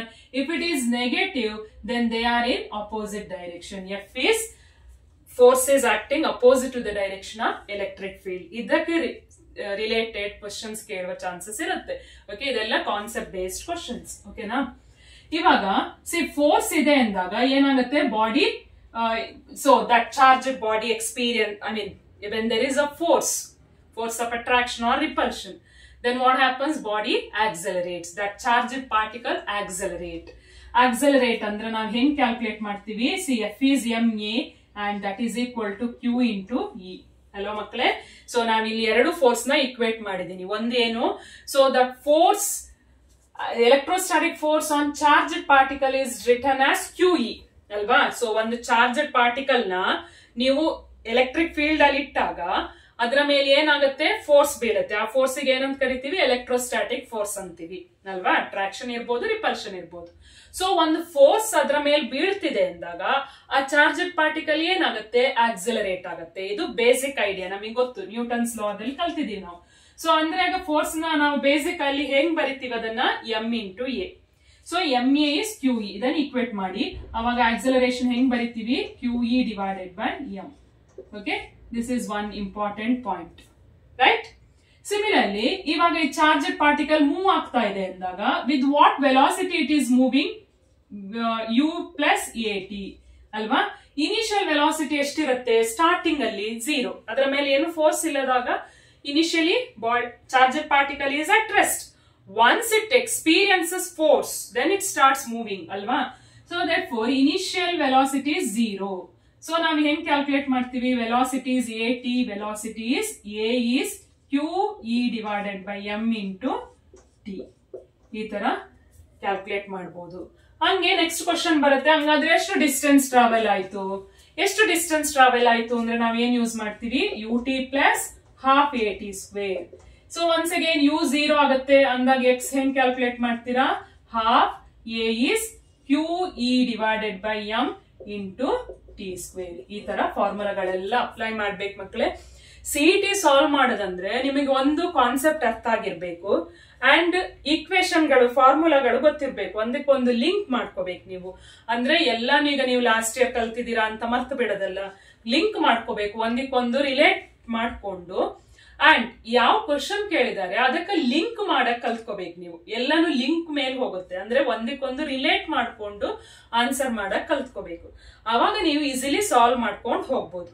And ಇನ್ನೊಂದೇನು ಅಂದ್ರೆ ಈಗ ನಾವು ಒಂದು question solve ಮಾಡಿ ಇಲ್ಲಿ ಹೇಳಕ್ ಆಗಲ್ಲ. ಈಗ ನೀವು ಥಿಯರಿಯಲ್ಲಿ ಆದ್ರೆ ಇದೇ ಕ್ವಶನ್ ಬರುತ್ತೆ, ಈ ತರ 5 ಮಾರ್ಕ್ಸ್ ಇದೊಂದು ನ್ಯೂಮರಿಕಲ್ ಬರುತ್ತೆ, ಸಾಲ್ವ್ ಮಾಡಿ ಅಂದ್ರೆ ಅದನ್ನೇ ನೀವು ಪದೇ ಪದೇ ಪ್ರಾಕ್ಟೀಸ್ ಮಾಡ್ಕೊಂಡ್ರೆ ಅದ್ ನಾಳೆ ಎಕ್ಸಾಮಿಗೆ ಬಂದಾಗ ಸಾಲ್ವ್ ಮಾಡಕ್ ಈಸಿ ಆಗತ್ತೆ. ಬಟ್ ಸಿಇಟಿಯಲ್ಲೆಲ್ಲ ಹಂಗಲ್ಲ ಮಕ್ಕಳೇ. ಸಿಇಟಿಯಲ್ಲಿ ಈ ತರ ಕ್ವಶನ್ ನಾವು ಒಂದ್ಸಲ ಹೇಳಿದೆ ಅದೇ ಬರೋ ಚಾನ್ಸಸ್ ತುಂಬಾನೇ ಕಡಿಮೆ. ಓಕೆ, ಸೊ ಅದೇ ಕ್ವಶನ್ ಕೇಳೋದಿಲ್ಲ, ಆ ಟೈಪ್ ಆಫ್ ಕ್ವಶನ್ಸ್ ಕೇಳ್ಬೋದು. ಅಥವಾ ನೀವು ಸಾಲ್ವ್ ಮಾಡ್ತಾ ಮಾಡ್ತಾ ಪ್ರಾಕ್ಟೀಸ್ ಆದಂಗೆ ನಿಮಗೆ ಬೇರೆ ತರ ಕ್ವಶನ್ ಸಾಲ್ವ್ ಮಾಡೋ ಒಂದು ಸ್ಕಿಲ್ ಡೆವಲಪ್ ಆಗುತ್ತೆ. ಅರ್ಥ ಆಯ್ತಲ್ಲ ಮಕ್ಕಳೇ? ಸೊ ನೆಕ್ಸ್ಟ್ ಒಂದು ಪಾಯಿಂಟ್ ತಗೊಳ್ಳೋದಾದ್ರೆ, ಇವಾಗ ಇಲ್ಲಿ electric field vertically upward act ಆಗ್ತಾ ಇದೆ ಅಂತ ಅನ್ಕೊಳ್ಳೋಣಂತೆ. ಅಂಡ್ ಇಲ್ಲಿ ಸಿಂಪಲ್ ಪೆಂಡುಲಮ್ ತಗೊಳ್ತೀನಿ ನಾನು. ನಿಮಗೆ ಗೊತ್ತು ಸಿಂಪಲ್ ಪೆಂಡುಲಮ್ ಅಂದ್ರೆ ಏನಿರುತ್ತೆ? ಇಲ್ಲೊಂದು ಸ್ಟ್ರಿಂಗ್ ಇರುತ್ತೆ ಲೆಂತ್ ಎಲ್ ಅಂಡ್ ಇಲ್ಲೊಂದು ಬಾಬ್ ಇರುತ್ತೆ. ಬಾಬ್ ನ ನಾನು ಪಾಸಿಟಿವ್ಲಿ ಚಾರ್ಜ್ ಮಾಡಿರ್ತೀನಿ.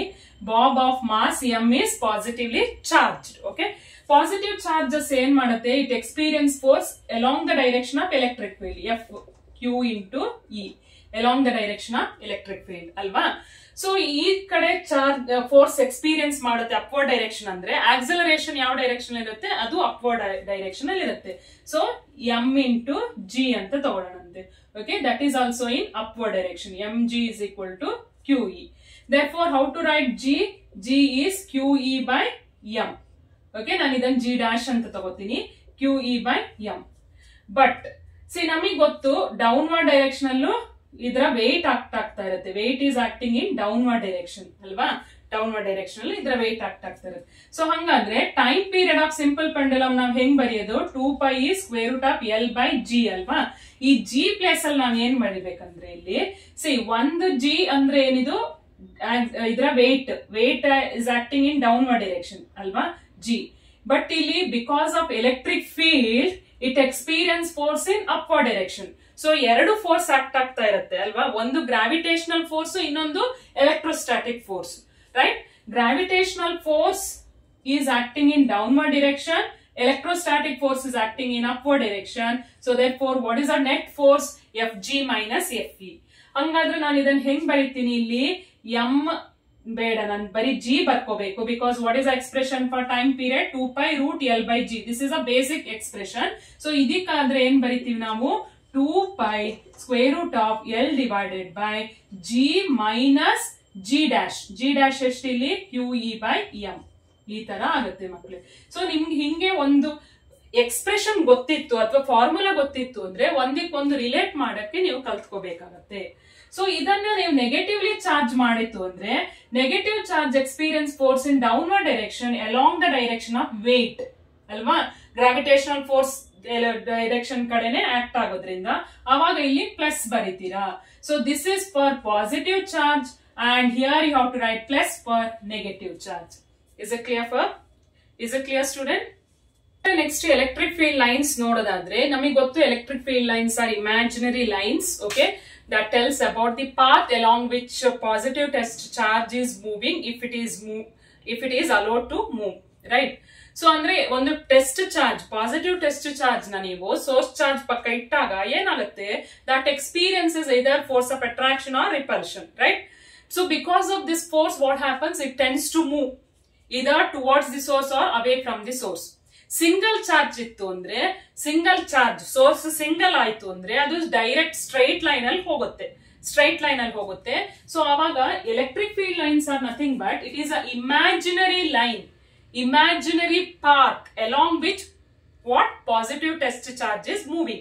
So ಈಗ ಸೋರ್ಸ್ ಚಾರ್ಜ್ ಪಾಸಿಟಿವ್ ಇತ್ತು ಅಂದಾಗ ಆ ಇಮ್ಯಾಜಿನರಿ ಲೈನ್ ಹೆಂಗಿರುತ್ತೆ, it is pointed directed radially outward, it is directed radially outward. ಇದೆಲ್ಲ ಎಲೆಕ್ಟ್ರಿಕ್ ಫೀಲ್ಡ್ ಲೈನ್ಸ್ ಆಗಿರುತ್ತೆ ಮಕ್ಕಳೇ ಅಲ್ವಾ.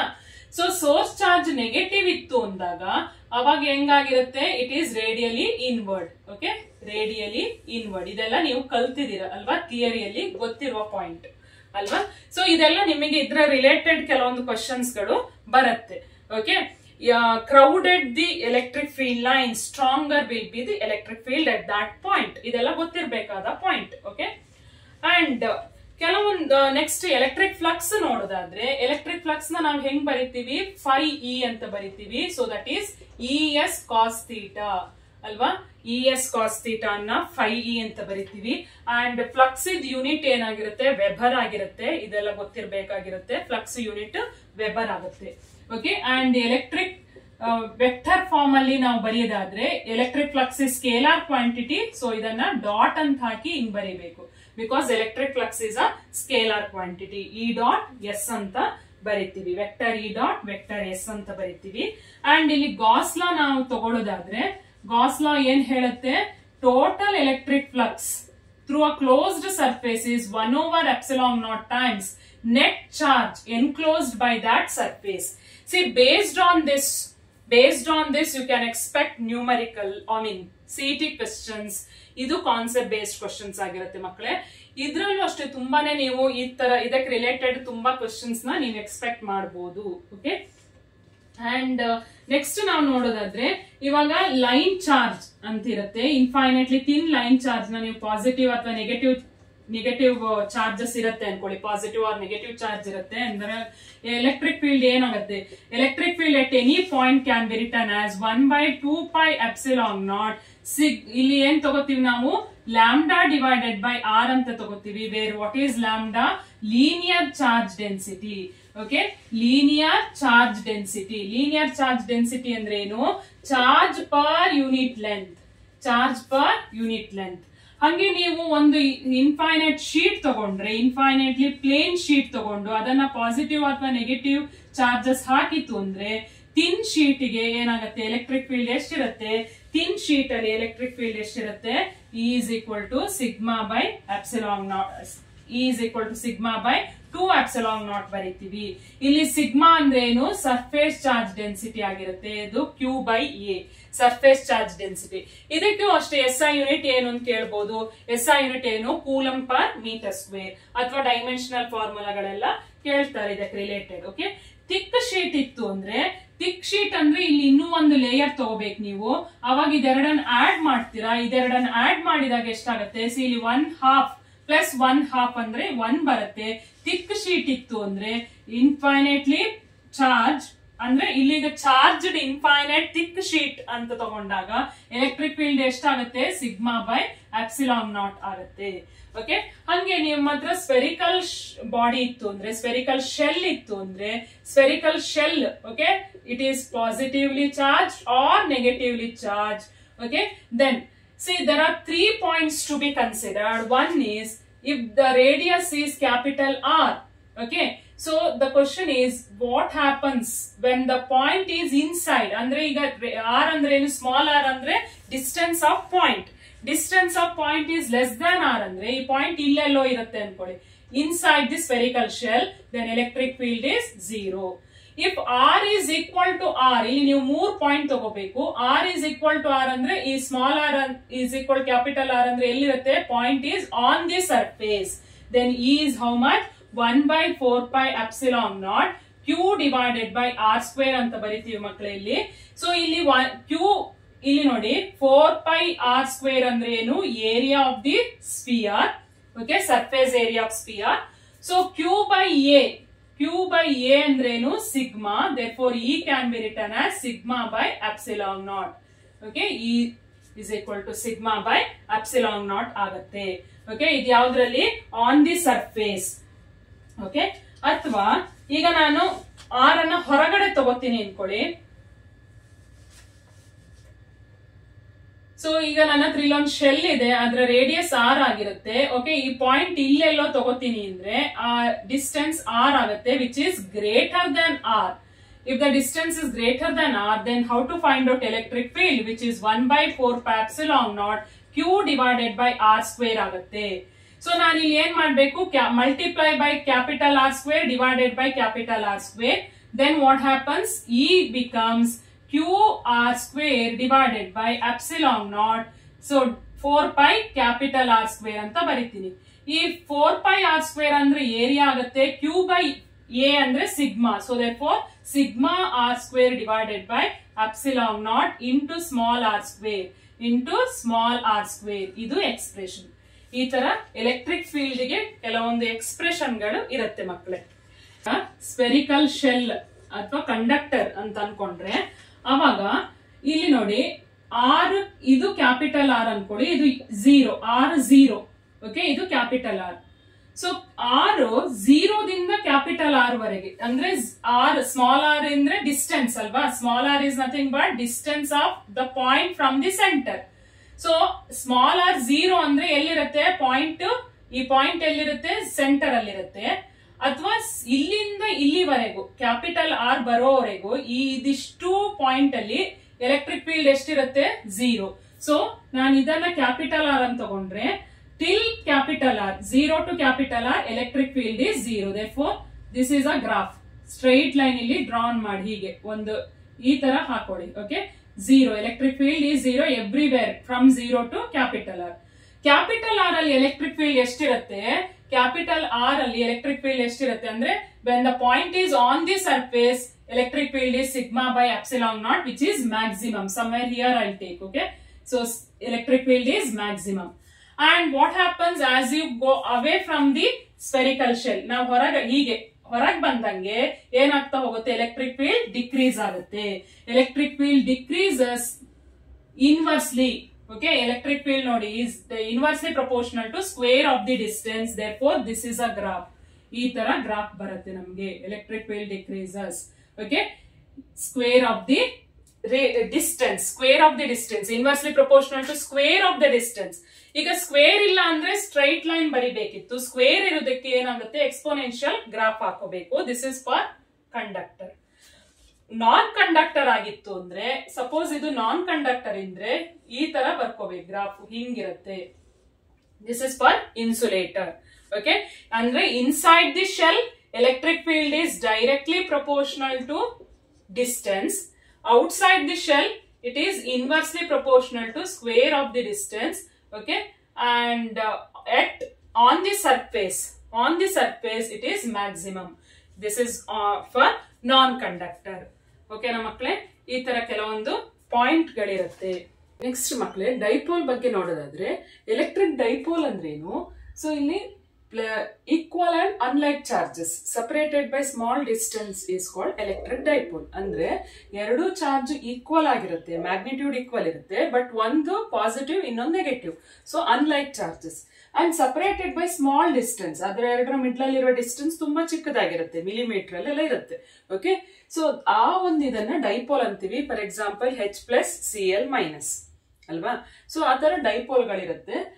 ಇವಾಗ ಇಲ್ಲಿ ನಾನು ಇದನ್ನ ಮಿಡ್ ಪಾಯಿಂಟ್ ಅಂತ ತಗೋತೀನಿ. O is a mid point.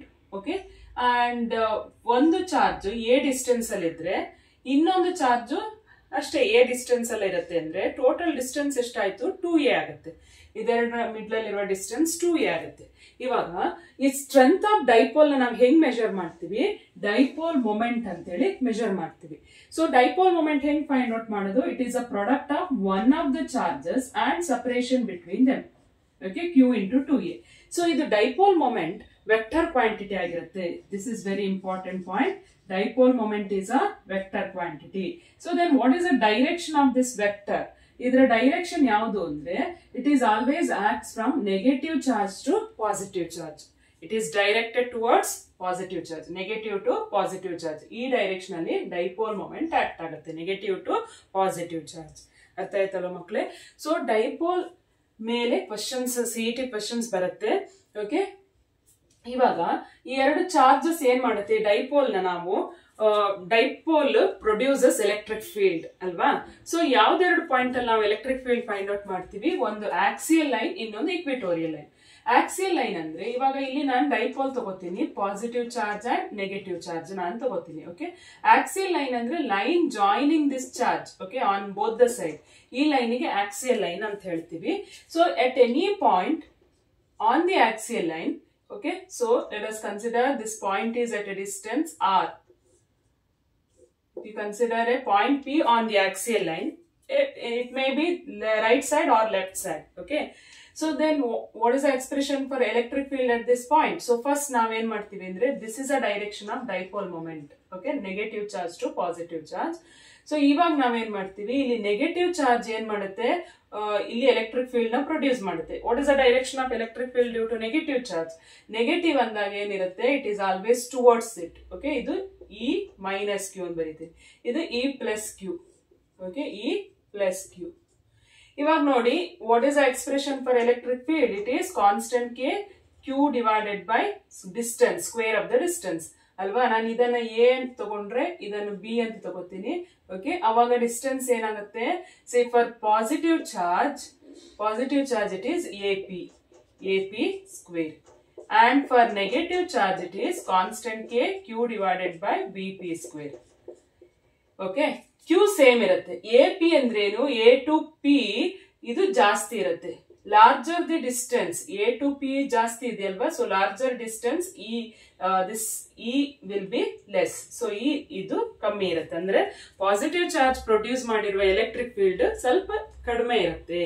Okay, so E minus Q is more than E plus Q. Therefore, what is the electric field at this point? See, ನಿಮ್ಗೆ ಏನ್ ಗೊತ್ತಾಗುತ್ತೆ ಅಂದ್ರೆ, they are in opposite direction. Then net electric field is subtract ಮಾಡ್ಬೇಕು ನೀವು. So net electric field at P, let us consider it as EA. So ಯಾವ direction ಅಲ್ಲಿ ಇರುತ್ತೆ ಇದು? ಈಗ ಇಲ್ಲಿ ನೋಡಿ, ಈಗ ನಾವು ಅದನ್ನು ಸಬ್ಟ್ರಾಕ್ಟ್ ಮಾಡ್ತೀವಿ. ಯಾವ್ದು ದೊಡ್ಡದು ಇಲ್ಲಿ? E minus Q. E minus Q ಯಾವ ಡೈರೆಕ್ಷನ್ ಅಲ್ಲಿ ಇರುತ್ತೆ? ಈ ಡೈರೆಕ್ಷನ್ ಇರುತ್ತೆ. ಅದೇ ಡೈರೆಕ್ಷನ್ ಅಲ್ಲಿ ಎಲೆಕ್ಟ್ರಿಕ್ ಫೀಲ್ಡ್ ಆಕ್ಟ್ ಆಗ್ತಾ ಇರುತ್ತೆ. So E A is along the direction of dipole moment. Is it clear student? So ಯಾವ ಡೈರೆಕ್ಷನ್ ಅಲ್ಲಿ ಜಾಸ್ತಿ ಲಾರ್ಜರ್ ವೆಕ್ಟರ್ ಯಾವ ಡೈರೆಕ್ಷನ್ ಅಲ್ಲಿ ಇದೆ? ಇವಾಗ ಇದು E minus Q is a larger ಇರೋ ಕಡೆನೆ ಅದರ ನೆಟ್ ಎಲೆಕ್ಟ್ರಿಕ್ ಫೀಲ್ಡ್ ಆಕ್ಟ್ ಆಗ್ತಾ ಇರುತ್ತೆ. So therefore net electric field is along the direction of, ನೋಡಿ ಇಲ್ಲಿ ಇ ಮೈನಸ್ ಕ್ಯೂ ಯಾವ ಡೈರೆಕ್ಷನ್ ಅಲ್ಲಿ ಇದೆ? along the direction of dipole moment. So therefore net electric field is also acting along the direction of net dipole moment. Okay na? And magnitude ಎಷ್ಟಿರುತ್ತೆ? ನಾವೀಗ ಇದನ್ನು calculate ಮಾಡಿ simplify ಮಾಡಿದಾಗ ನಮಗೆ ಏನ್ ಗೊತ್ತಾಗುತ್ತೆ? It is 2p by r cube. Okay, k into 2p by r cube. Okay, similarly ಇನ್ನೊಂದು point ಯಾವುದು? Equatorial line. ಇವಾಗ ನಾನು ಇದನ್ನ ಪ್ಲಸ್ ಕ್ಯೂ ಮೈನಸ್ ಕ್ಯೂ ಅಂತ ತಗೊಂಡ್ರೆ, the line passing through centre is called as equatorial line. ಈ ಒಂದು point ಅನ್ನು ತಗೋತೀನಿ. ಇಲ್ಲಿ ನಾವೇನ್ ಮಾಡ್ಬೇಕು, ಫಸ್ಟ್ ಇದನ್ನ ಜಾಯಿನ್ ಮಾಡ್ಕೋಬೇಕು ಹಿಂಗೆ. ಓಕೆ, ನೆಗೆಟಿವ್ ಚಾರ್ಜ್ ಅಟ್ರಾಕ್ಟ್ ಮಾಡುತ್ತೆ. So this will be the direction of electric field due to negative charge, and positive charge repel ಮಾಡೋದ್ರಿಂದ ಇದು ಆಗುತ್ತೆ. ಇಲ್ಲೊಂದು ಕ್ವಾಡ್ರಿಲ್ಯಾಟ್ರಲ್ ಸಿಗುತ್ತೆ ನಿಮ್ಗೆ, ಅಂಡ್ ಈ ಡೈರೆಕ್ಷನ್ ಅಲ್ಲಿ ನೆಟ್ ಎಲೆಕ್ಟ್ರಿಕ್ ಫೀಲ್ಡ್ ಆಕ್ಟ್ ಆಗ್ತಾ ಇರುತ್ತೆ. ಅಂದ್ರೆ ಡೈಪೋಲ್ ಮೊಮೆಂಟ್ ಈ ಡೈರೆಕ್ಷನ್ ಇರುತ್ತೆ, negative to positive. This is a direction of dipole moment, negative to positive. And ಇಲ್ಲಿ ನೋಡಿ ಎಲೆಕ್ಟ್ರಿಕ್ ಫೀಲ್ಡ್ ಈ ಪಾಯಿಂಟ್ ಅಲ್ಲಿ ಯಾವ ಡೈರೆಕ್ಷನ್ ಆಕ್ಟ್ ಆಗುತ್ತೆ? Opposite to the direction of electric field. Okay, this is very important point. ಇಲ್ಲಿ ಸಿಇಟಿಗೆಲ್ಲ conceptual questions ಈ ತರದ್ದು ಬರುತ್ತೆ. ಓಕೆ, ಸೊ ಆಕ್ಸಿಯಲ್ ಲೈನ್ ಅಲ್ಲಿ ಎಲೆಕ್ಟ್ರಿಕ್ ಫೀಲ್ಡ್ ಯಾವ ಡೈರೆಕ್ಷನ್ ಇರುತ್ತೆ? Along the direction of dipole moment. Whereas equatorial line, electric field is acting opposite to the direction of dipole moment. And expression ನೋಡೋದಾದ್ರೆ, axial line ಗೆ ಏನು expression? k into p by r cube ಬರುತ್ತೆ. Okay, this is for short dipoles ಅಲ್ವಾ? ಸೊ ಇದನ್ನ ನೋಡಿದಾಗ ನಮ್ಗೆ ಏನ್ ಗೊತ್ತಾಗುತ್ತೆ ಅಂದ್ರೆ, EA is 2 times EE. Okay, ಇದೆಲ್ಲ ಇಂಪಾರ್ಟೆಂಟ್ ಪಾಯಿಂಟ್.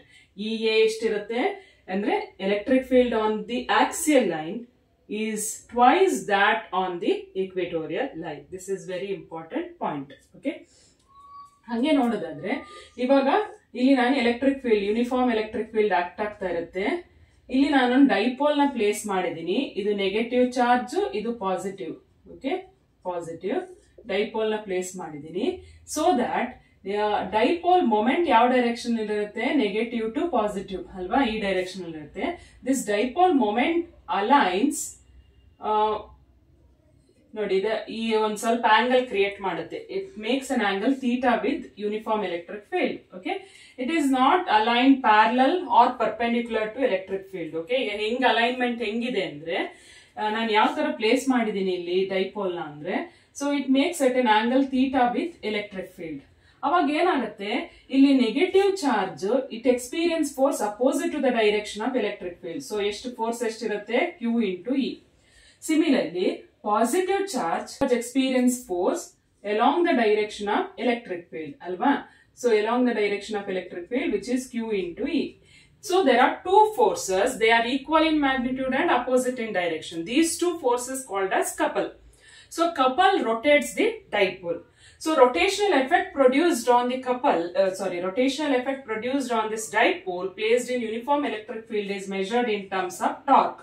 So torque ಎಷ್ಟಿರುತ್ತೆ, tau is PE sin theta. ಅಥವಾ ನಾವು ವೆಕ್ಟರ್ ಫಾರ್ಮ್ ಅಲ್ಲಿ ಹೆಂಗ್ ಬರಿತೀವಿ, P vector P cross vector E. ಇಲ್ಲಿ ಎರಡೂನು ವೆಕ್ಟರ್ ಕ್ವಾಂಟಿಟಿ ಆಗಿರುತ್ತೆ. Dipole moment vector, electric field vector. ಅದರ ಪ್ರಾಡಕ್ಟ್ ಏನು, ಟಾರ್ಕ್, ಅದೂನು ವೆಕ್ಟರ್. ಅವಾಗ ನಾವು ಹೆಂಗ್ ಬರಿತೀವಿ, tau vector tau is cross product of these two, P cross E. Okay, ಇದೆಲ್ಲ ಇಂಪಾರ್ಟೆಂಟ್ ಕ್ವೆಶ್ಚನ್ ಮಕ್ಕಳೇ. ಇಲ್ಲಿ ಏನಾಗುತ್ತೆ, ಇವಾಗ ಥೀಟಾ 0 ಇತ್ತು ಅಂದ್ರೆ ನಾನು ಎಲೆಕ್ಟ್ರಿಕ್ ಫೀಲ್ಡ್ ಈ ಡೈರೆಕ್ಷನ್ ಇರುತ್ತೆ ಅಂಡ್ ಡೈಪೋಲ್ ಮೊಮೆಂಟ್ ಇದೇ ಡೈರೆಕ್ಷನ್ ಆಕ್ಟ್ ಆಗ್ತಾ ಇದೆ ಅಂದ್ರೆ, ಇಲ್ಲಿ ನೆಗೆಟಿವ್ ಚಾರ್ಜ್ ಇದೆ, ಇಲ್ಲಿ ಪಾಸಿಟಿವ್ ಇದೆ. ಓಕೆ, ಇದು ನೆಗೆಟಿವ್, ಇದು positive. So what is the direction of dipole moment? Dipole moment is parallel to electric field. Okay, ಅಂದ್ರೆ ಎರಡು ಸೇಮ್ ಡೈರೆಕ್ಷನ್ ಇತ್ತು ಅಂದ್ರೆ ಥೀಟಾ ಏನಾಗುತ್ತೆ, ಥೀಟಾ 0 ಆಗುತ್ತೆ. ಥೀಟಾ 0 ಅಂದ್ರೆ ಇಲ್ಲಿ ಸಬ್ಸ್ಟಿಟ್ಯೂಟ್ ಮಾಡಿ, ಸೈನ್ 0 is 0 ಅಂದ್ರೆ ಟೌ ಏನಾಗುತ್ತೆ, 0 ಆಗುತ್ತೆ. So that is minimum value. ಓಕೆನಾ ಮಕ್ಕಳೇ? ಹಂಗೆ ಎಲೆಕ್ಟ್ರಿಕ್ ಫೀಲ್ಡ್ ಈ ಡೈರೆಕ್ಷನ್ ಅಲ್ಲಿ ಇದ್ದೆ, ಡೈಪೋಲ್ ಮೊಮೆಂಟ್ ಹಿಂಗಿತ್ತು ಅಂದ್ರೆ ಅವಾಗ ಆಂಗಲ್ ಎಷ್ಟಾಗುತ್ತೆ, ಥೀಟಾ 90 ಆಗುತ್ತೆ. ಥೀಟಾ 90 ಅಂದ್ರೆ ಸೈನ್ 90 is 1 ಆಗುತ್ತೆ. So torque is how much, P into E. This is a maximum value of torque. ಓಕೆನಾ ಮಕ್ಕಳೇ? ಅಂಡ್ ಯೂನಿಫಾರ್ಮ್ ಎಲೆಕ್ಟ್ರಿಕ್ ಫೀಲ್ಡ್ ಅಲ್ಲಿ ಡೈಪೋಲ್ ನ ಇಟ್ಟಾಗ ನಾವ್ ಇಲ್ಲಿ ಅಬ್ಸರ್ವ್ ಮಾಡಿದೀವಿ, ಟಾರ್ಕ್ ಇರುತ್ತೆ ಅಲ್ವಾ, ಟಾರ್ಕ್ ಆಕ್ಟ್ ಆಗತ್ತೆ. ಬಟ್ ಟೋಟಲ್ ಫೋರ್ಸ್ ಏನಾಗುತ್ತೆ, ನೀವು ಇಲ್ಲಿ ನೆಗೆಟಿವ್ ಚಾರ್ಜ್ ಅನ್ನು ನೋಡಿದ್ರೆ ಫೋರ್ಸ್ ಈ ಡೈರೆಕ್ಷನ್ ಅಲ್ಲಿ ಇರುತ್ತೆ, positive charge experience force opposite ಈ ಡೈರೆಕ್ಷನ್ ಅಲ್ಲಿ ಇರುತ್ತೆ, ಅಂದ್ರೆ ಇದಕ್ಕೆ ಅಪೋಸಿಟ್ ಆಗಿದೆ. So these two force are equal and opposite. ಹಂಗಾದ್ರೆ ನೆಟ್ ಫೋರ್ಸ್ ಏನಾಯ್ತು, ನೆಟ್ ಫೋರ್ಸ್ ಏನಾಗುತ್ತೆ, ಒಂದು ಈ ಡೈರೆಕ್ಷನ್ ಇರುತ್ತೆ, ಇನ್ನೊಂದು ಅಪೋಸಿಟ್ ಡೈರೆಕ್ಷನ್ ಅಲ್ಲಿ ಇತ್ತು ಅಂದ್ರೆ ನೆಟ್ ಫೋರ್ಸ್ ಏನಾಯ್ತು, 0 ಆಗುತ್ತೆ. ಸೊ ಈ ಕ್ವೆಶ್ಚನ್ ಬರುತ್ತೆ CET ಅಲ್ಲಿ. ಯಾವ ತರ ಇರುತ್ತೆ ಕ್ವೆಶ್ಚನ್ ಅಂದ್ರೆ, when dipole is placed in uniform electric field it experiences, 4 option ಬರುತ್ತೆ. ಸೊ ಇಲ್ಲಿ options, net force is 0, net force is not 0, net torque is 0, net torque is not 0 ಅಂತ ಹೇಳಿ ಆಪ್ಷನ್ಸ್ ಗಳಿರುತ್ತೆ. ಸೊ ಏನಿಲ್ಲ ಆನ್ಸರ್ ಏನು ಅಂದ್ರೆ, net force is 0 but net torque is not 0. It experiences torque and net force is 0. ಅದೇ ಇದನ್ನ ನಾವು ನಾನ್ uniform electric field ಅಲ್ಲಿ ಇಟ್ಟಾಗ ಏನಾಗುತ್ತೆ, ಈಗ ಎಲೆಕ್ಟ್ರಿಕ್ ಫೀಲ್ಡ್ ಯೂನಿಫಾರ್ಮ್ ಇಲ್ಲ, ನಾನ್ ಯೂನಿಫಾರ್ಮ್ ಎಲೆಕ್ಟ್ರಿಕ್ ಫೀಲ್ಡ್ ಅಲ್ಲಿ ಇಟ್ಟಾಗ ಏನಾಗುತ್ತೆ, it experiences both torque and force. Okay, dipole experiences both torque as well as net force when dipole is placed in non-uniform electric field. Okay, ಇದೆಲ್ಲ important question. ಹಂಗೆ ನಾನು ಈಗಾಗಲೇ ಹೇಳಿದಂಗೆ ಇಲ್ಲಿ ನೋಡಿ, ಆಕ್ಸಿಯಲ್ ಲೈನ್ ಅಲ್ಲಿ ಎಲೆಕ್ಟ್ರಿಕ್ ಫೀಲ್ಡ್ ಯಾವ direction ಅಲ್ಲಿ ಇರುತ್ತೆ, ಇಕ್ವಿಟೋರಿಯಲ್ ಲೈನ್ ಅಲ್ಲಿ ಯಾವ ಡೈರೆಕ್ಷನ್ ಇರುತ್ತೆ, ಇದೆಲ್ಲ important question. So what is the angle between electric field and dipole moment when you consider the point on the equatorial line ಅಂತ ಕೇಳ್ತಾರೆ. ಸೊ ಎಷ್ಟು ಆಂಗಲ್ ಎಷ್ಟಿರುತ್ತೆ ಇಲ್ಲಿ, 180 ಡಿಗ್ರಿ. ನೋಡಿ, because they are in opposite direction, therefore angle is 180 degree. Okay, ಇಲ್ಲಿ ಎಷ್ಟಾಗುತ್ತೆ, axial line ಅಲ್ಲಿ ಏನ್ angle, it is 0 degree. Both are along same direction, so it is 0 degree. ಈ ತರ ರಿಲೇಟೆಡ್ ಕ್ವೆಶ್ಚನ್ಸ್ ಗಳೆಲ್ಲ ಬರುತ್ತೆ. Okay, and electric field lines EFL ಹೇಳಿದೀನಿ ಆಗ್ಲೇ ನಾನು. ಸೊ ಅದರ ಸ್ಕೆಚ್, ಎಲೆಕ್ಟ್ರಿಕ್ ಡೈಪೋಲಿಗೆ ಯಾವ ತರ ಸ್ಕೆಚಸ್ ಇರುತ್ತೆ ಅದನ್ನ ನೀವು ಪ್ರಾಕ್ಟೀಸ್ ಮಾಡ್ಕೋಬೇಕು. ಎಲೆಕ್ಟ್ರಿಕ್ ಫೀಲ್ಡ್ ಲೈನ್ಸ್ ನ ಕೆಲವೊಂದು ಪ್ರಾಪರ್ಟೀಸ್ ಅಥವಾ ಸ್ಕೆಚಸ್ ಗಳನ್ನೆಲ್ಲ ನೋಡ್ಕೋಬೇಕಾಗತ್ತೆ ಮಕ್ಳೇ. ಇದಕ್ಕೆ ರಿಲೇಟೆಡ್ ಕ್ವೆಶ್ಚನ್ಸ್ ಗಳು ಬರುತ್ತೆ. ಅಂಡ್ ನೀವು ಇಲ್ಲಿ ನೋಡೋದಾದ್ರೆ electric field and radius, distance. Okay, it is in how it is proportional, inversely proportional to cube of the distance ಅಲ್ವಾ, inversely proportional to cube of the distance ಆಗುತ್ತೆ. ಈ ತರದ್ದೆಲ್ಲ ಕ್ವಶನ್ಸ್ಗಳು ಕೇಳ್ತಾರೆ. ಓಕೆನಾ? ನಾವು ಕೆಲವೊಂದು ಕಾನ್ಸೆಪ್ಟ್ ಬೇಸ್ಡ್ ಕ್ವಶನ್ಸ್ ನ